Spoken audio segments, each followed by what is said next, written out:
Okay, so we're going to carry on working on our magazine design. We've got our project open within our workspace, and this is where we're going to be doing the main bulk of our work. Okay, this is hopefully what we're going to create today for our magazine cover. I'll be using prints as a kind of special edition magazine named Retro. There is also a PDF tutorial based on what I created last year, which was this Mark Ronson front cover for the Retro magazine.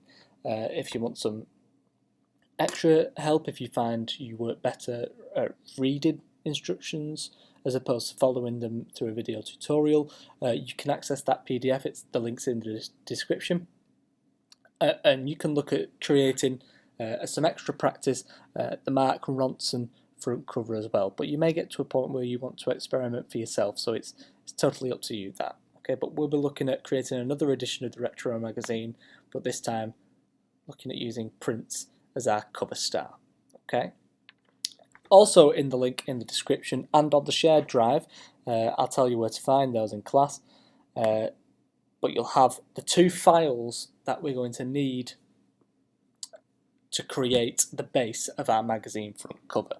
Okay, we've got this image of Prince just here, and we've also got this purple colour gradient wallpaper as his signature colour, so that's what we'll be using. Now, if we look at this image just here, it's currently got some grid lines on to help you place things. Okay, they're called guides, but we want to clear those guides for now on this particular image because we don't really need them, and if you're not using them, they do tend to get in the way, so I'm just going to click clear guides there. But one thing I do want to have on for future reference is my rulers. Now you want to make sure they're ticked because we're going to use those later in terms of placing things on the magazine and making sure we're using our ruler thirds to lay out things correctly, and that'll be really important when it comes to the contents page later on. Okay, so make sure your rulers are ticked so you can bring these down as guides later on.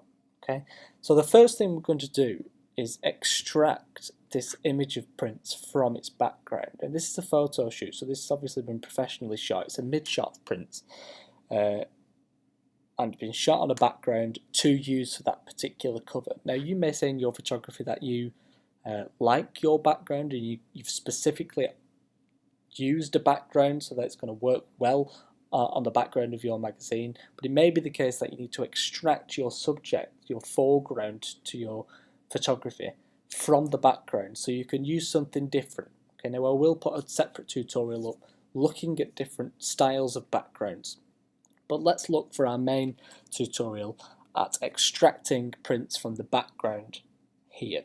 Okay, so a nice simple image really in terms of extracting the background because it's the colours are clearly different from the background and the foreground, which will make it an easy subtraction for us. So we head over to our left hand toolbar here. We should find our quick selection tool. That's the tool we want for this particular process. So go ahead and click that, and then we get a little cursor here with a little plus sign in the middle, and that's how we're going to select prints before we remove them from the background. So I'm just going to zoom in a little bit here, and I'm going to start working my way around. And all I have to do is just select and hold the cursor and move around the image. As you can see, it's building up here. Now Photoshop's smart, it knows where the edges and the colours change, so it knows you want to extract prints from this background. So all you have to do is make sure you select all the bits that you want to take. Now it can be a little bit fiddly around the jacket area because there's lots of whites in there. You might not see the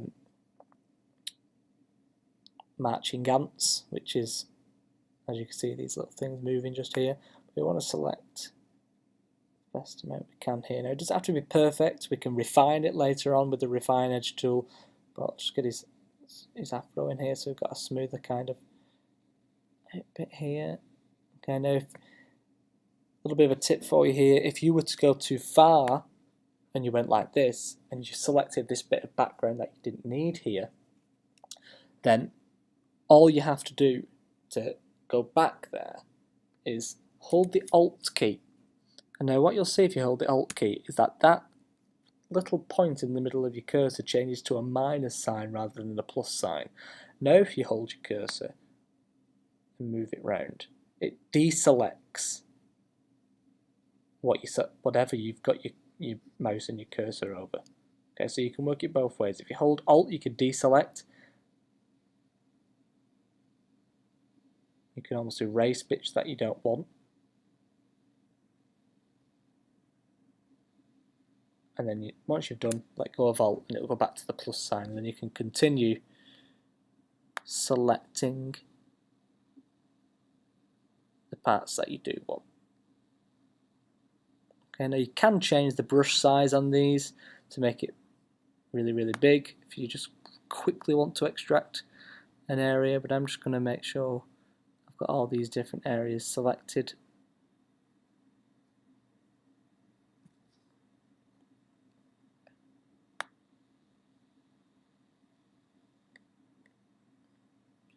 Just here, as I said, the jacket can be a little bit fiddly, so I'm just looking for areas that may have not been selected, but I think we're good there. I think we've got that. We've just got the jacket edge. As I said, it doesn't have to be perfect. We want to make sure we've got him there.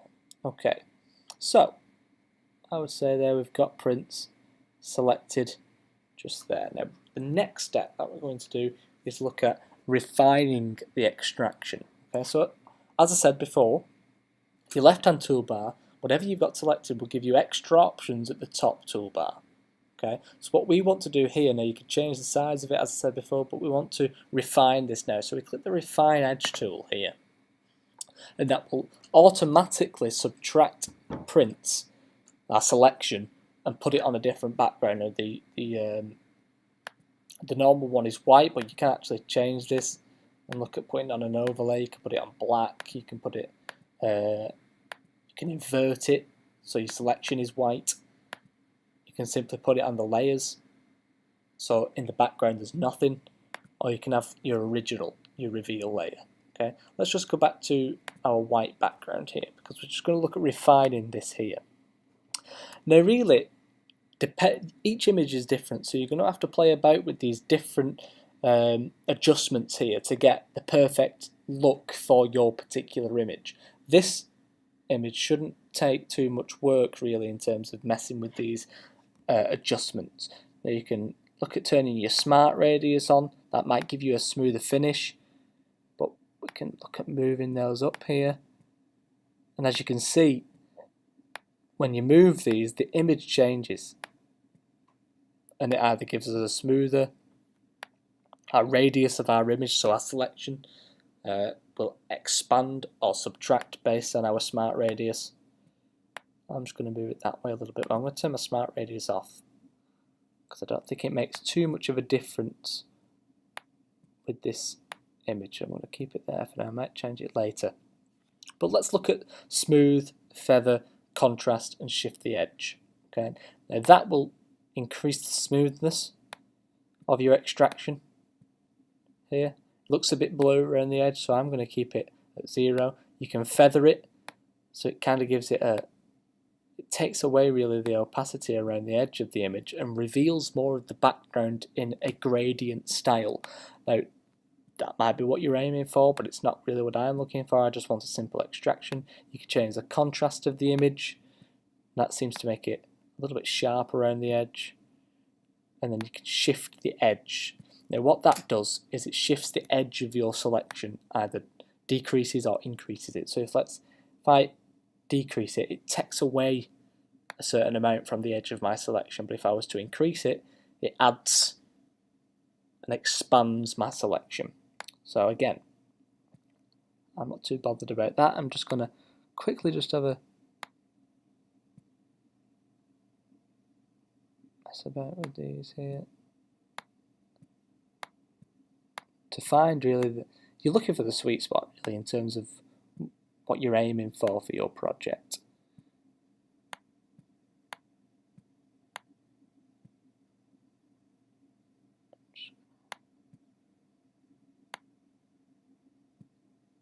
Again, that makes the hair a lot more detailed.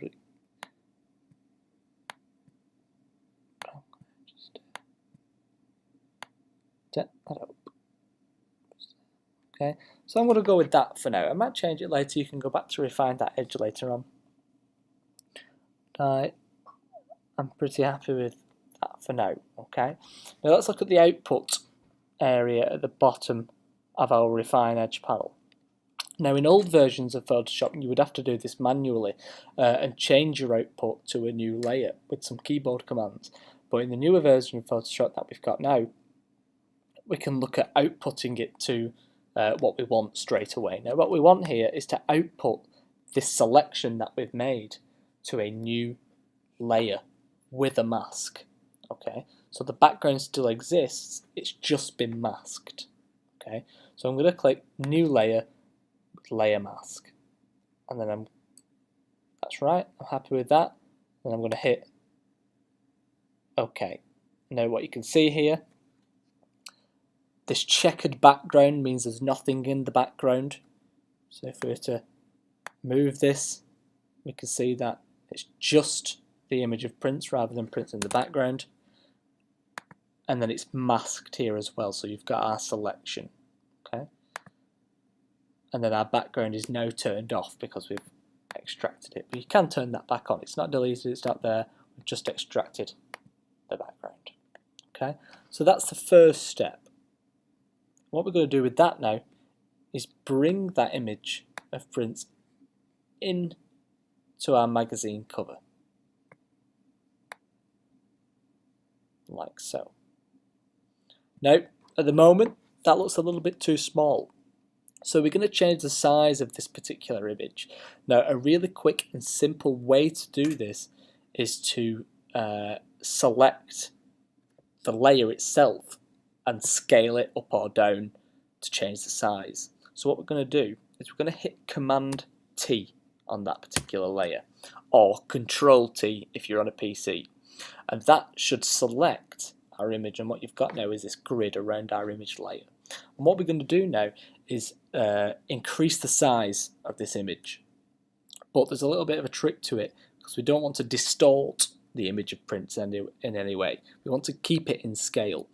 So what we're going to do in order to keep our image in scale is to hold the Shift key before we move anything. So if we hold the Shift key and then we scale the image upwards from the corner, it keeps the image in scale. Now if I let go of Shift, it then distorts.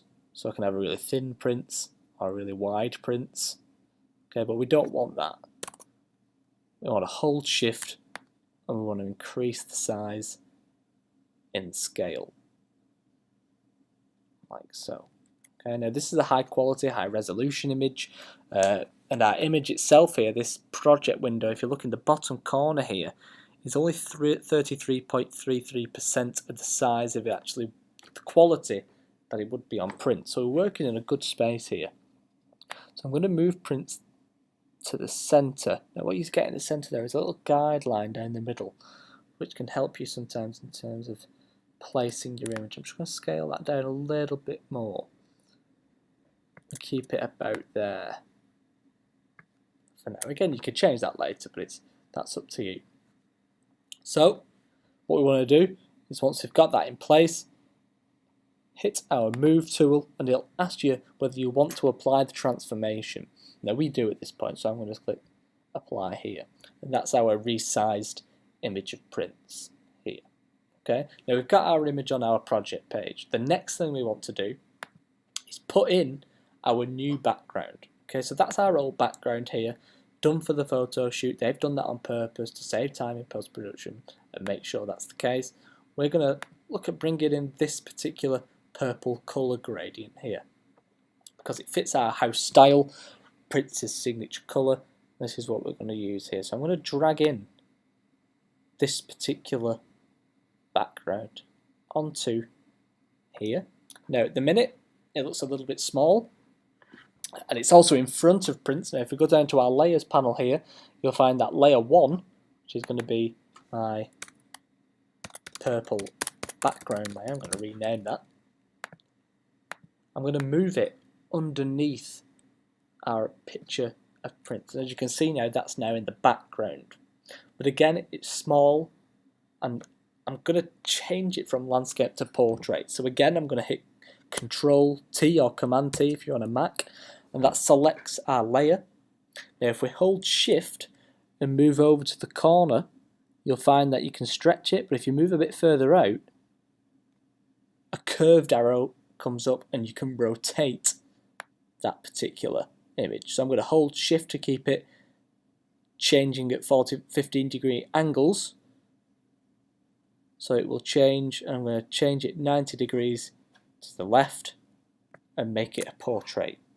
And then what I'm going to do, like we did before, is hold Shift and scale the image up. Now the size is completely up to you, but I'm going to get that grey purple in the middle.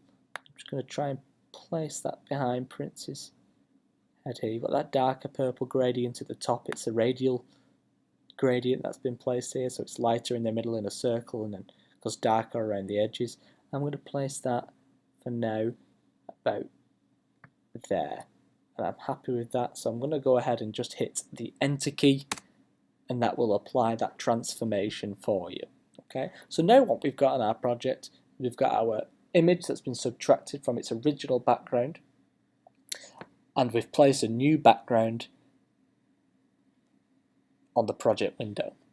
Now, little hints and tricks I can give you, I can just put these in as we go through, but if you look at the original image here, like the image itself, the background has a little bit of noise on it. Now what we mean by noise is the little grainy elements we see here. That's been added as a purposeful effect. And I'll talk about this a little bit more when we go into our background tutorials, if you're using different backgrounds and making it look realistic and effective. But if we go to this one here, this gradient is currently a little bit smooth, so what we're going to do is we're going to add a little bit of noise to it. So I'm going to head over to make sure we've got our layer selected there. We have. I'm going to go over to the filter panel, and I'm going to go to noise, and then I'm going to go to add noise here. Now you'll see already at 16.57%, that's quite a bit of noise, which is good. And you can increase that, you can make it look, well, that kind of looks horrendous. But I'm going to bring it back down. I'm just going to bring up the noise. And what that little effect has done here is it's just made it look more natural with the foreground. It's given that noisy look to it, just like the foreground image of Prince. Okay, so I'm pretty happy with that for now. That looks good. I'm just going to hit OK there, and now we've got a noisy background that matches our foreground image. Now the last thing we're going to tweak in terms of this background is it's quite purple. Now our foreground image is a little bit, well, it's desaturated, so that is something we're going to look at adding here. So I'm going to go to image here. Now you can do a lot of, obviously Photoshop is a photo editing software, so there's lots of modes and adjustments and tones you can look at here. This might be interesting to have an experiment with yourself. You've got the adjustments tab here, and that will bring up a lot of different things that you can do with your image, but all we want to do at this point is change the saturation, and I'm going to desaturate it slightly. Okay, now you can, even in this hue saturation window, you can look at changing specific colours. But we're going to stick to the master, which is the whole image rather than certain colours. So master, all I'm going to do here is take the saturation down. If I take it down to -100, it makes it a lot like the original background that we had on our original image. Very natural. Now I want that purple hue to come back in, so I'm just going to, so if you take it back up to 0, that's our original. I'm going to take it down to about -40, and that gives it a bit more desaturation for our background. I'm happy with that for now. I'm going to hit OK, and there we go. That is our background image and our foreground image, and now that is ready to start to be layered up for our magazine.